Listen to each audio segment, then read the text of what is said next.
We are your home theater and AV questions answered. This is AVRant. Want your home theater or AV question answered by Tom and Rob? Send it to question@avrant.com. Welcome to AVRant. I'm Tom Andry, and I'm here with Rob H. Mark. Mark is the guy who had the skylight theater that he considered turning into a bass trap a while back. He's moved into a new house, so now he's got no skylight. But he still has a lot of the same gear. He's got a Denon AVR 4520, SVS Prime bookshelf speakers for LCR, and dual SB 2000 subs. He's added a pair of SVS Prime satellite speakers as surround, and he bought the JVC X500 projector that we previously talked about. He's using a 120-inch silver ticket screen with Velcro masking that he made himself so he can have the 3 screen sizes he wanted, and he sits 10.5 feet away. It's all working very nicely. His new room is 15 feet square. It's 15 feet square. Okay. Okay. The ceiling is sloped, so it's 8 feet 4 inches at the front where the screen is, and 7 feet at the back behind the seats. There's a pocket door on the left that leads to the bathroom, a regular door on the right that goes to the hallway, and a small walk-in closet on the left at the back of the room. There's also a beam running from left to right just in front of his seats overhead. It's a 6-inch square. Everything's square in this room, and his split air conditioning unit is mounted up pretty high. High, pretty much directly to the right of his seats. So we'll be seeing some pictures here. Looks like he's got in the front left corner there, he's got a subwoofer with a panel on top of it. Yep. Straddling the corner, he's got his front speakers to the sides and below his screen, which I guess that's the masking. That's the masking that he made himself. Is pretty cool. I like that. It's pretty cool. And he's got another tri-trap, it looks like, in the right corner there. Yeah, he hasn't like mounted anything to this new room yet, so everything's just kind of on the floor, sitting on top of the sub, that type of stuff. That's not the permanent arrangement for anyone who might be wondering. Looks like on the right wall there, he's got where he's going to put his panels up. He's got this AC unit that's kind of hanging down. I had one like that. Those are pretty nice. He's got a nice little shelf for his projector in the back. Again, he's got some panel. It's got a panel back there, but nothing directly behind the couch, it looks like. There's some room between the back of the couch and the wall where there is also a shelving unit back there, but it's probably the same height or lower than the couch. On the left side, we can see the walk-in closet with the glass or the mirrored doors. And is that the gear in there? Yep, that's his AV receiver and his source in there, so it's in the closet. Okay. Don't leave him in there too long. All right. Surround speakers. Directly to the left is the closet door with the sliding mirrors. Directly to his right is the air conditioning unit. He could mount a speaker above the closet door and below the air conditioning unit. There's really no way to mount them both at the same height. For the moment, he's settled on putting the 2 surround speakers in the 2 rear corners. Do we see better positioning options, or should he go for the mismatched heights so the speakers can be directly to his size? I like where they are now, to be honest. Okay. Stands are an option that you have not considered. But if I don't think, like, usually I'd be like, oh, just put them wherever and they'll be fine. But this is really different. Like, one's going to be very low and one's going to be very high. Not very low, but considerably lower. I mean, lower enough that I think that you're going to notice. I mean, there is enough room you could actually have them, like, in front of the seats. Like, not drastically in front, but just in front of the closet door. I don't approve of that. Neither which is why I'm kind of like, I think you actually picked a pretty good spot right now. If you can't put them on stands to the sides of your couch, then I think that this is the next best option. Yeah. So what about surround back speakers? Should he add them? He'd just put them on the low bookshelf that's behind the seats. He already has a pair of old JBL speakers that he could use. Okay, so you've already got speakers, and you're asking us if you could put them back there. We're not the boss of you. You can do what you want. So I would try it out. I don't think you're going to find much benefit. They're going to be too close to your other speakers. When I had speakers that close to each other from the surround backs to the side, especially since you have them right there in those corners, I found that they were the surround backs actually sort of messed up the surround experience for me. So I found that was detrimental. But you've got the speakers. We're talking like, $10 of speaker wire, just to test it out. Yeah, You've plus your probably already equipment got is that one. closer to the back of the room anyway, so Yeah, yeah, I would try it. yeah, temporarily. Yeah, to me, absolutely, it's an experiment to run. I wouldn't anticipate surround backs being hugely beneficial in this setup. I agree they might actually be slightly detrimental. They're pretty close to the back of your seats there.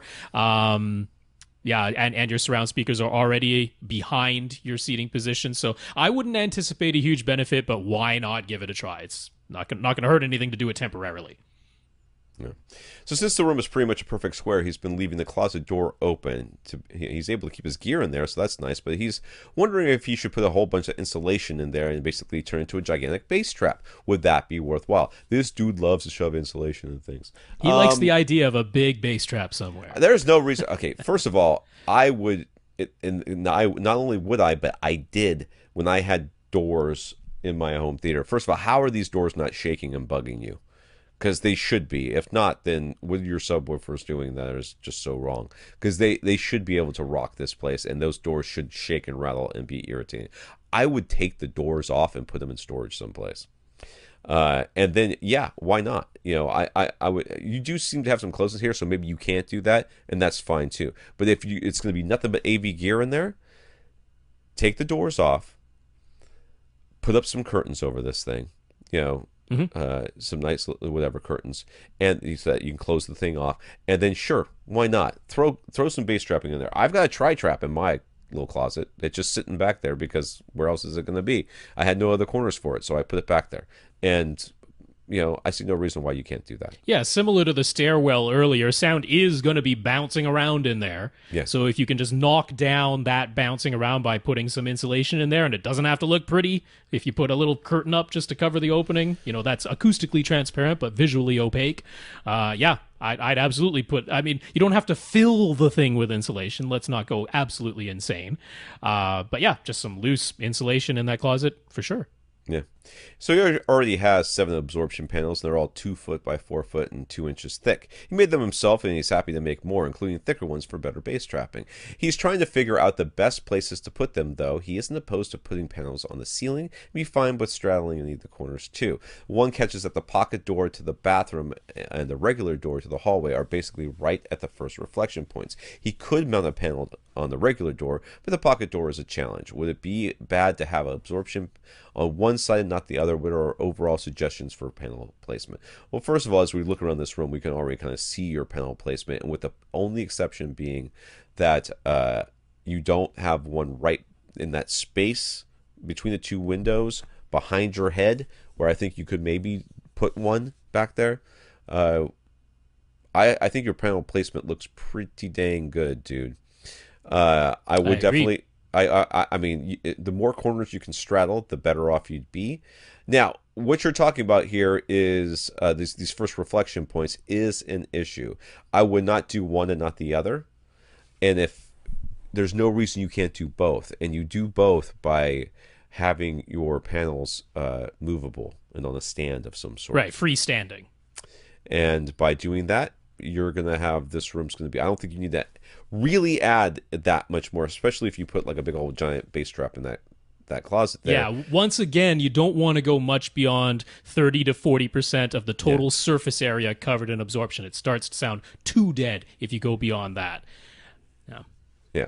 So he has a U-Mic 1 calibrated from Cross Spectrum Labs. Yeah. Just on the tip there for absorption panels. I was going to say if you don't want to do the freestanding panels in front of the doors, because that could be a hassle if you're going to the, making frequent use of the washroom or something, having to move a panel out of the way every time is a bit of a headache. So in lieu of that, you might try just putting panels on the ceiling at the first reflection point. Knock those down, because you do get first reflection from ceiling, floor, and the 2 sidewalls. So if the 2 sidewalls aren't covered, you could try on the ceiling at the first reflection point there. That could be an alternative. I think you got plenty of absorption in here, but yeah. Either way, I'm not super worried about it, but yeah, you could try that. So lastly, he has a U-Mic 1 calibrated from Cross Spectrum Labs, which we approve of, and Room EQ Wizard, which was free, and we also approve of that. How can he use these tools to help him optimize his panel placement? He wants to figure out what size, thickness, and placement he needs. So how can measurements help him determine what to build and where to put them? Unfortunately, your room dimensions and what's going on in your room is more going to dictate where you can put stuff, as you're clearly seeing. You want about, and I don't know that you need to use a room EQ wizard in the UMAC 1 to measure. What you can do is you can take everything out, or most of it out, measure a room, put some stuff in, measure a room again, and see how much better it got. And what you want to be looking at are the waterfall plots, right, which is showing the decay times in your room. Yeah. And what you're hoping to find is you should have longer decay times in the base. I mean, Sure. It just takes longer for the sound wave to even form, right? It takes a 20th of a second for a 20 hertz wave to form, as opposed to a 20,000th of a second for a 20 kilohertz wave to form. So naturally, the decay time in the deep bass is going to be longer than in the treble. But what you should see is a pretty smooth line that has longer decay times in the bass and gradually gets shorter and shorter and shorter. What you don't want to see is some big elbow in the decay times, because you can get to a point where, like I was saying, if you overdamp the room, you have decay times that are normal looking in the bass, and then there's this elbow where you have like no decay times in the treble at all. It should be a pretty smooth looking graph. So Tom's idea of little by little bringing more absorption panels into the room and looking at the waterfall plots is a good way to see that. You can be like, hey, this is getting better and better. It's getting smoother and smoother, more and more gradual, rather than having lots of jagged, some things that are resonating longer than they should be, or a line that stays pretty flat or even goes up in the treble. You don't want that. So yeah, as you can see this smooth graph in the decay times forming, that's what you're aiming for.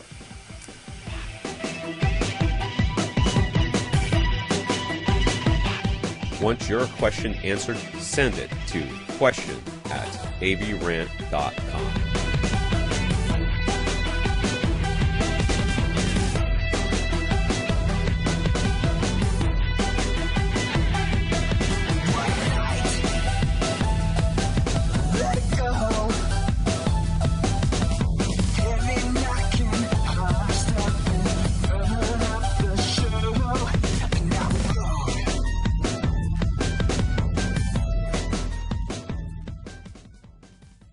This is AVRant. Now go out and listen to something.